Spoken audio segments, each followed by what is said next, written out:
Hello, कैसे हैं आप लोग। आई होप आप सब बहुत अच्छे होंगे। आज अपनी एक्सरसाइज 1.1 जो है परिमेय संख्या, उसका फर्स्ट क्वेश्चन का सेकंड पार्ट एक क्वेश्चन दे रखा है जिसको आपको उचित गुणधर्मों की सहायता से उसको हल करना है।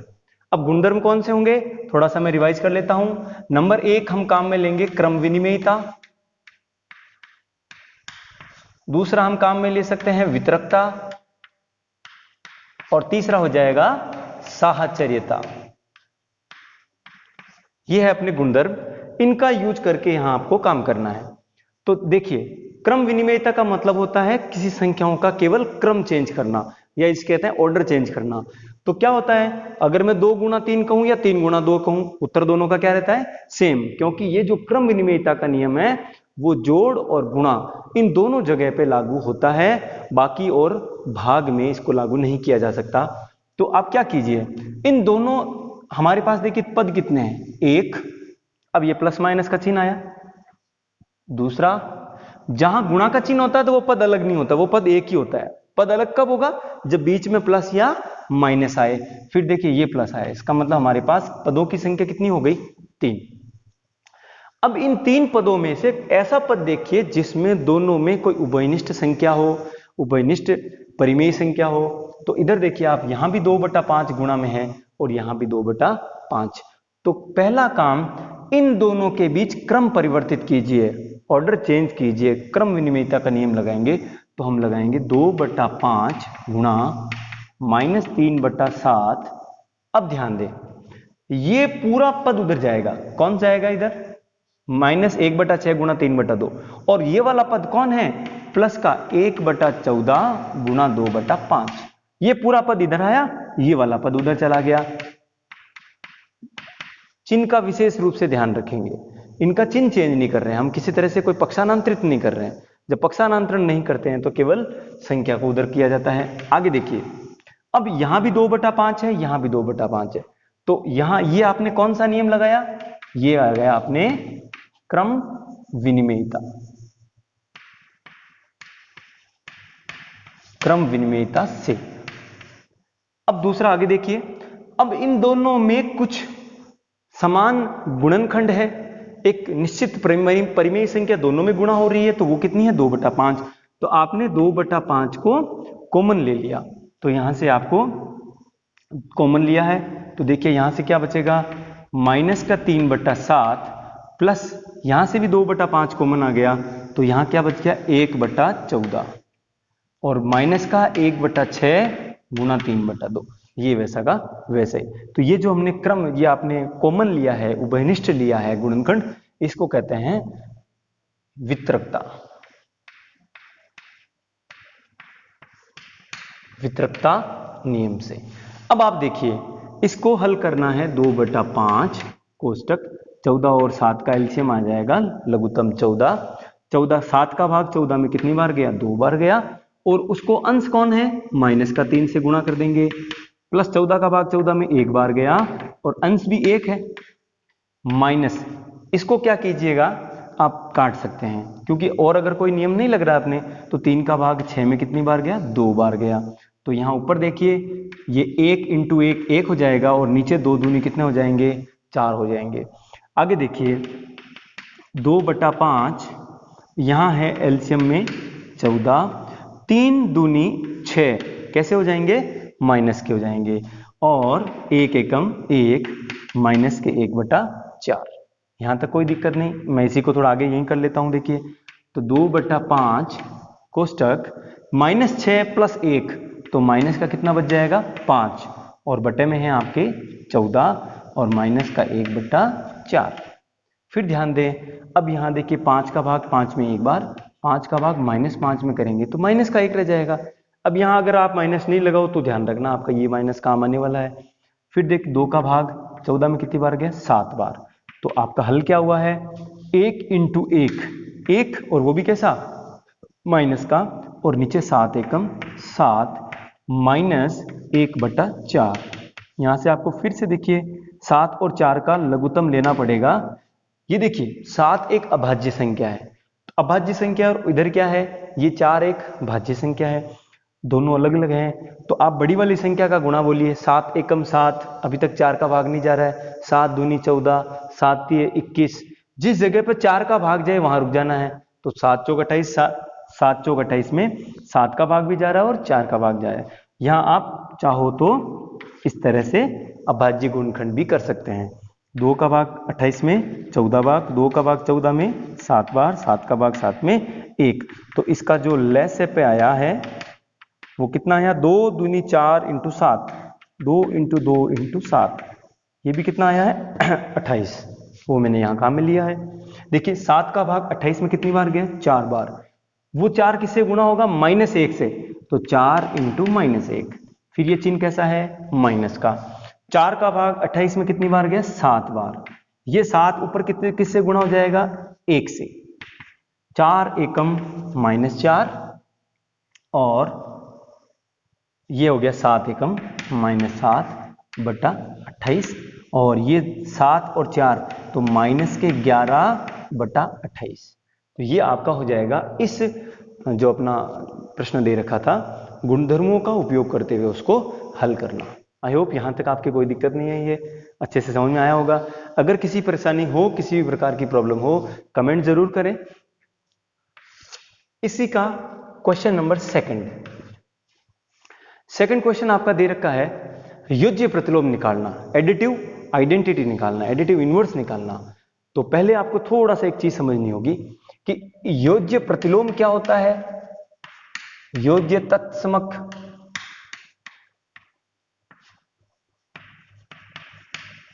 योज्य प्रतिलोम और गुणात्मक तत्समक और गुणात्मक प्रतिलोम, गुणात्मक प्रतिलोम, इन 4 बातों को आपको समझना होगा। तो क्या है, देखिए ये अपना जो योज्य तत्समक होता है ये हमेशा ही इसका मान 0 होता है। ऐसे ही गुणात्मक तत्समक है, इसका मान सदैव 1 होता है। वास्तव में होता क्या है, योज्य तत्समक वो संख्या है जो कहती है मुझे किसी भी संख्या में जोड़ दो, कोई फर्क नहीं पड़ेगा, आंसर वही रहेगा। जैसे आपने 5 में कितना जोड़ा, 5 ही रहेगा, तो उसका आंसर आपका क्या आएगा, 0। तो इस 0 को योज्य तत्समक कहते हैं। योज्य प्रतिलोम, प्रतिलोम का मतलब होता है कि एक ऐसी संख्या जिसको किसी में जोड़ दें तो 0 प्राप्त हो जाए, योज्य तत्समक प्राप्त हो जाए। तो 5 में आपको क्या जोड़ना है कि -5 जोड़ना है, तो 5 का योज्य प्रतिलोम क्या हो गया, -5। तो ऐसे हम निकालेंगे योज्य प्रतिलोम। गुणात्मक तत्समक वह संख्या, अब नाम है इसका गुणात्मक, मल्टीप्लिकेटिव आइडेंटिटी है। इसका मतलब ऐसी संख्या जिसको किसी के साथ अगर हम मल्टीप्लाई करें तो उसका मान वही रहता है। जैसे 5 को आपने 1 से मल्टीप्लाई किया तो 5 1 जा 5, 10 को 1 से मल्टीप्लाई किया तो 10 1 जा 10, -3 को 1 से मल्टीप्लाई किया तो -3 1 जा -3। तो कुल मिलाकर आप उसके आंसर में कोई परिवर्तन नहीं आ रहा है, तो वो नंबर क्या हो जाएगा अपना गुणात्मक तत्समक, जिसका मान सदैव 1 होता है। इनमें हमें कोई चेंज नहीं करना है। अब गुणात्मक प्रतिलोम, वही बात जैसे मैंने बताया कि प्रतिलोम का मतलब उल्टा, रेसिप्रोकल। तो क्या हो गया कि किसी भी नंबर को आपको जब भी गुणात्मक प्रतिलोम निकालना हो तो उस नंबर को आप व्युत्क्रम कर देंगे ताकि उन दोनों का गुणा कितना प्राप्त हो जाए, 1। अब वो कैसे है वो हम क्वेश्चन से सोल्व करेंगे। देखिए क्वेश्चन नंबर जो सेकंड है आपका, उसका फर्स्ट 2/8 का अपने को योज्य प्रतिलोम निकालना है। तो बताइए योज्य प्रतिलोम का मतलब जो संख्या है वो की वो रख दो, बस उसका चिन्ह क्या कर देना है, चेंज, यानी प्लस है तो माइनस कर दीजिए और माइनस है तो प्लस। तो 2/8 को योज्य प्रतिलोम हो जाएगा -2/8। केवल और केवल चिन्ह चेंज करना है, संख्या वही रखनी, ताकि देखिए इन दोनों को हम जैसे ही ऐड करेंगे, जोड़ेंगे, उत्तर क्या आ जाएगा, 0 आ जाएगा। योज्य तत्समक आना जरूरी होता है। उसके बाद इसका सेकंड पोर्शन, क्वेश्चन सेकंड का जो सेकंड पोर्शन है वो है -5/9 का योज्य प्रतिलोम। इस बार आप गैस कीजिए, -5/9 मैंने बताया संख्या वही रखनी है, बस आपको चिन्ह क्या कर देना है, चेंज कर देना है, यानी यहां पे माइनस का है तो वहां क्या ले लीजिए, आप प्लस ले लीजिए, ताकि जैसे इन दोनों को जोड़ेंगे तो -5/9 और +5/9 कैंसिल हो जाएगा और आंसर क्या आ जाएगा, 0 आ जाएगा। उसके बाद देखिए क्वेश्चन नंबर इसी का थर्ड, जो योज्य प्रतिलोम का ही है, वो है आपका -6/-5। पहले तो ये बताइए -6/-5 ये किसके बराबर है? दोनों अंश और हर, न्यूमरेटर और डिनोमिनेटर में दोनों बार माइनस आ गया, तो आप कह सकते हैं कि ये माइनस माइनस प्लस हो गया, तो ये तो 6/5 है। ठीक है, यानी कि अपने को इसका प्रतिलोम निकालो चाहे इसका निकालो, बात एक ही है। तो हम यहां निकालेंगे 6/5 का योज्य प्रतिलोम। बताइए क्या हो सकता है, क्या होगा, 6/5, और आपने जैसे इसका योज्य प्रतिलोम निकाला तो माइनस का 6/5 हो जाएगा। जैसे मैंने कहा कि संख्या वही रहेगी, केवल चिन्ह चेंज कर देना है, यहां तो कोई दिक्कत नहीं है। अब क्वेश्चन नंबर इसी का फोर्थ, वो है आपका 9/-6। 9/-6। तो देखिए मैं आपको एक बात बता दूं, 9/-6 किसके बराबर है, -9/6 के। यानी कि ये जो माइनस है वो चाहे अंश में लगे और चाहे हर में लगे, दोनों जगह कहीं भी लग सकता है, बात एक ही होती है। तो इन दोनों में से आप किसी का भी योज्य प्रतिलोम निकाल लो, आंसर सेम रहेगा। तो आप निकाल लीजिए -9/6 का योज्य प्रतिलोम। तो क्या हो जाएगा बताइए, इसका योज्य प्रतिलोम हो जाएगा प्लस का 9/6। अगला जो हमारा क्वेश्चन है वो है क्वेश्चन नंबर थर्ड, जिसमें आपको ये कहा गया कि प्रूफ कीजिए, सिद्ध करना है अपने को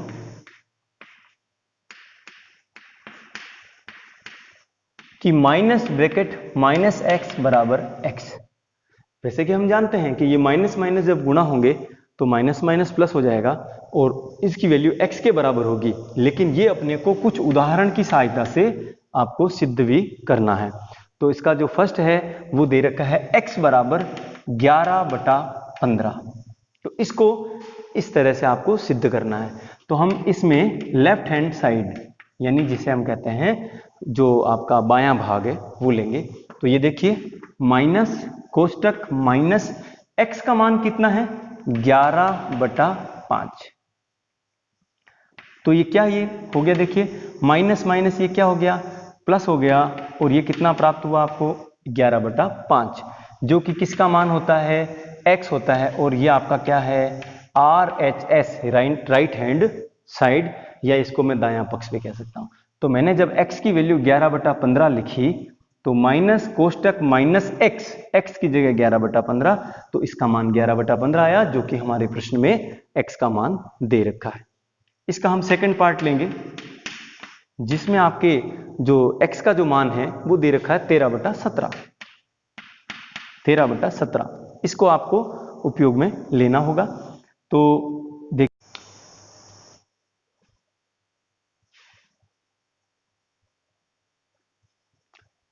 इसका जो सेकंड पार्ट है उसमें आपको 11x का जो मान है वो 13/17 दे रखा है। इस 13/17 का हमें उपयोग करना है इस सूत्र में। तो हम शुरू करेंगे अपने LHS के साथ। LHS में दे रखा है माइनस ब्रैकेट माइनस x, ठीक है। तो देखिए इसका मान रखो माइनस ब्रैकेट माइनस x की जगह पे कितना है, 13/17। तो देखिए यहाँ पे माइनस माइनस क्या हो गया, प्लस हो गया, और 13/17, और ये किसका मान है, x का। ये देखिए यहाँ पे x का मान कितना है, 13/17। यानी कि हम शुरू की कहाँ से किए थे, LHS को लेकर किए थे, और वो किसके बराबर आया है, RHS के। तो ये है आपका क्वेश्चन नंबर थर्ड, जिसमें आपको वेरीफाई करना था और इसको हल करना था। अब अपन स्टार्ट करते हैं अपना क्वेश्चन नंबर 4। जैसा कि मैंने पहले बताया आपको कि योज्य प्रतिलोम और योज्य तत्समक का मान सदैव एक होता है। योज्य प्रतिलोम जो होता है वो जो संख्या दे रखी है उसका केवल चिन्ह परिवर्तित किया जाता है, संख्या वही रखी जाती है। इसी प्रकार से जो आपका अब अपन को निकालना है गुणात्मक तत्समक। गुणात्मक तत्समक तो मान एक होता है, अब अपने को गुणात्मक निकालना है प्रतिलोम। तो इसका हम शुरू करते हैं। इसका पहला भाग गुणात्मक प्रतिलोम किसका निकालना है? मान लीजिए आपको निकालना माइनस का 13, तो माइनस 13 का गुणात्मक प्रतिलोम बराबर क्या होगा? थोड़ा सा गेस कीजिए।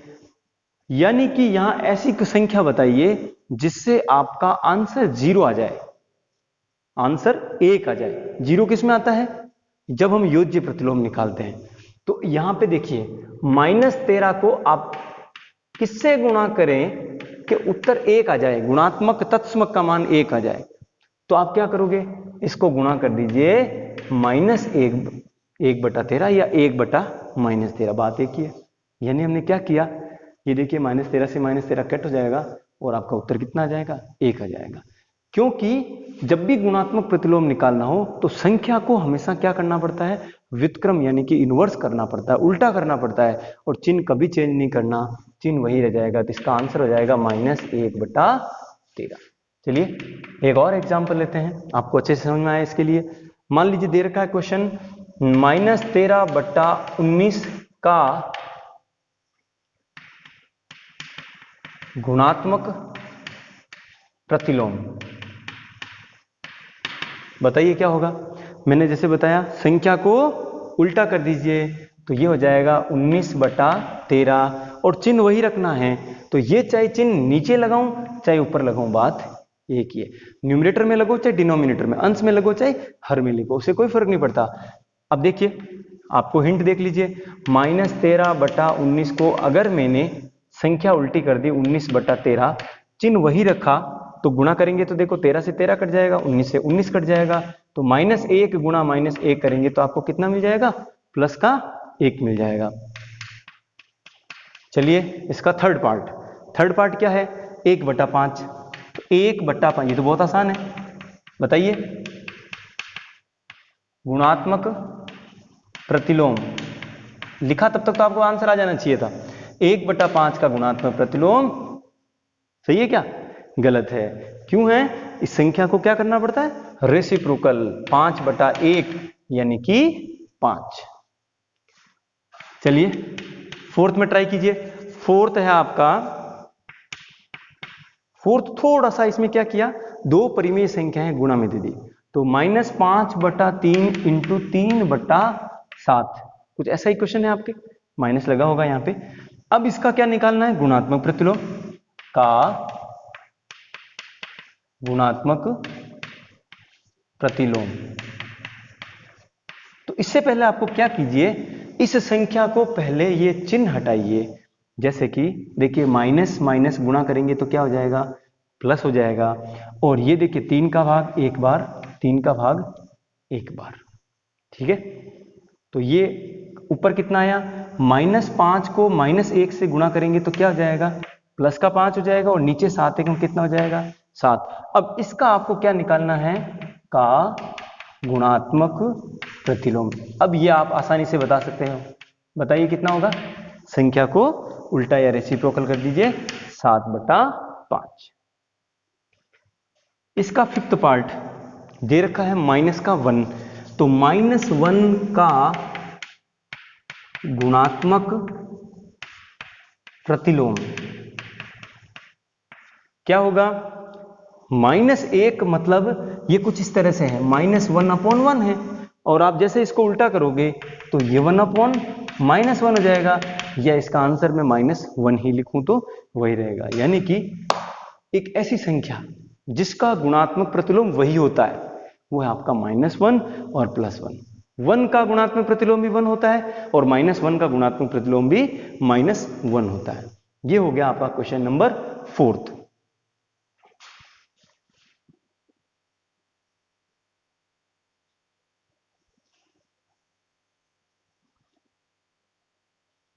देखिए अपना क्वेश्चन नंबर जो 5 है उसमें आपके 3 पार्ट है।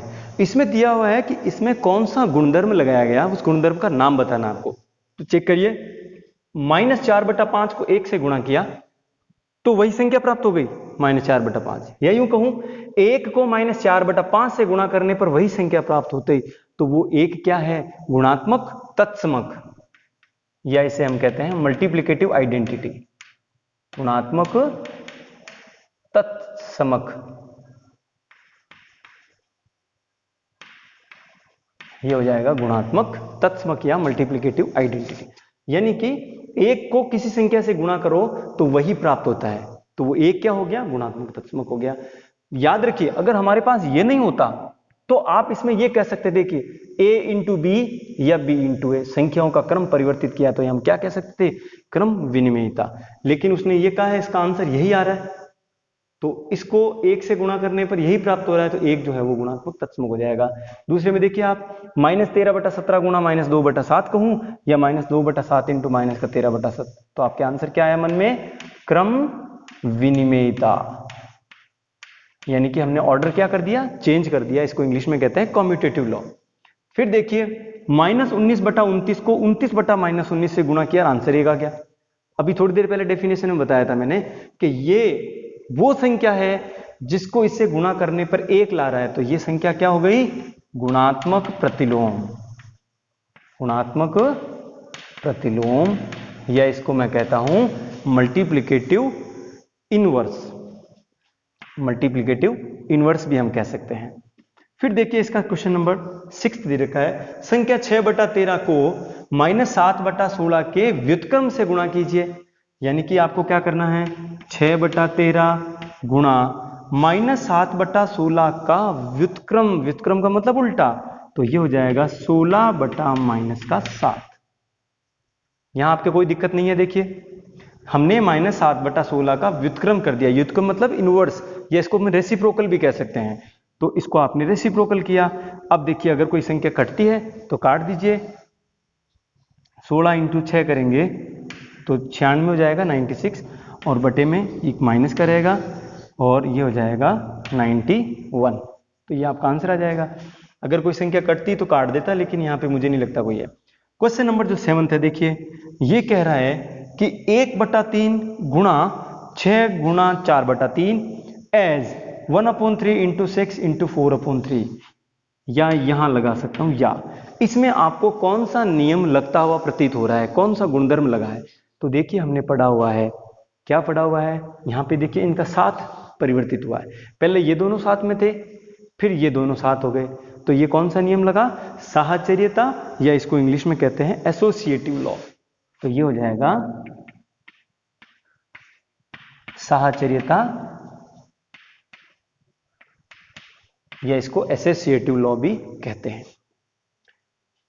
चलिए इसका क्वेश्चन नंबर 8 देखिए, ये दे रहा है कि क्या 8/9 संख्या -1 से 1/8 का गुणात्मक प्रतिलोम है। गुणात्मक प्रतिलोम मतलब मल्टीप्लिकेटिव इनवर्स है इसका, तो हम चेक कर लेते हैं क्या हो जाएगा।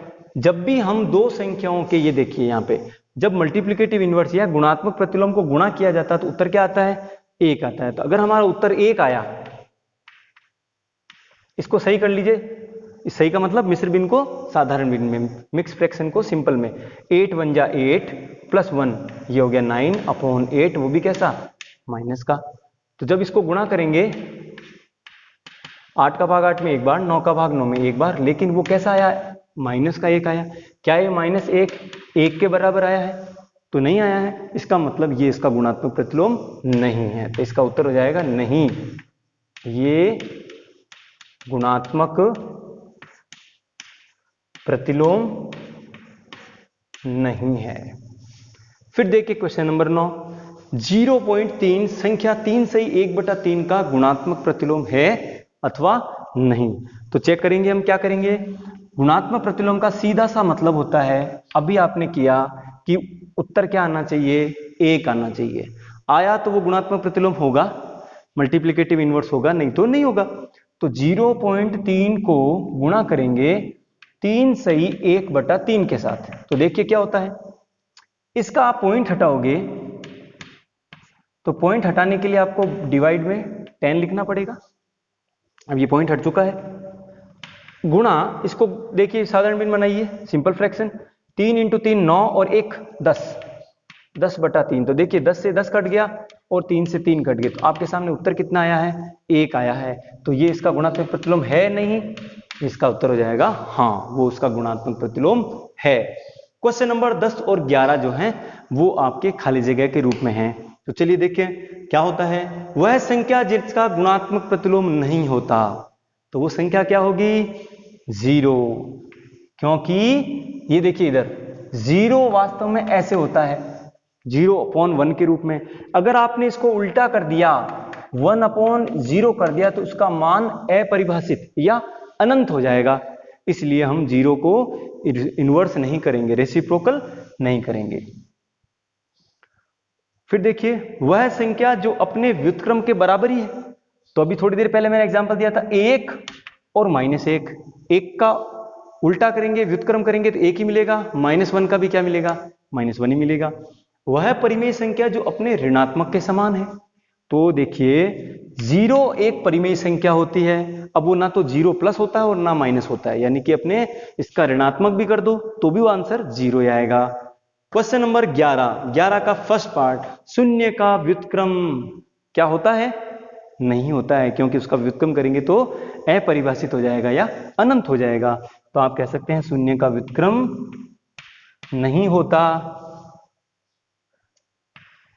सेकंड, संख्याओं खाली जगह व खाली जगह अपने व्युत्क्रम के समान है। अपने व्युत्क्रम के समान कौन कौन होता है, एक तो होता है 1 और एक होता है -1। ये अपने उल्टे व्युत्क्रम, रेसिप्रोकल, इनवर्स, कुछ भी कह दीजिए आप। थर्ड क्वेश्चन, -5 का व्युत्क्रम, तो बताइए आप क्या हो जाएगा व्युत्क्रम। इसको आप उल्टा कर दो तो -1/5। देखिए 5 का उल्टा होता है 1/5, तो -5 का उल्टा -1/5। क्वेश्चन नंबर 4 दे रखा है 1/x का व्युत्क्रम क्या हो जाएगा, इसका उत्तर हो जाएगा x/1, या इसको मैं x भी कह सकता हूं।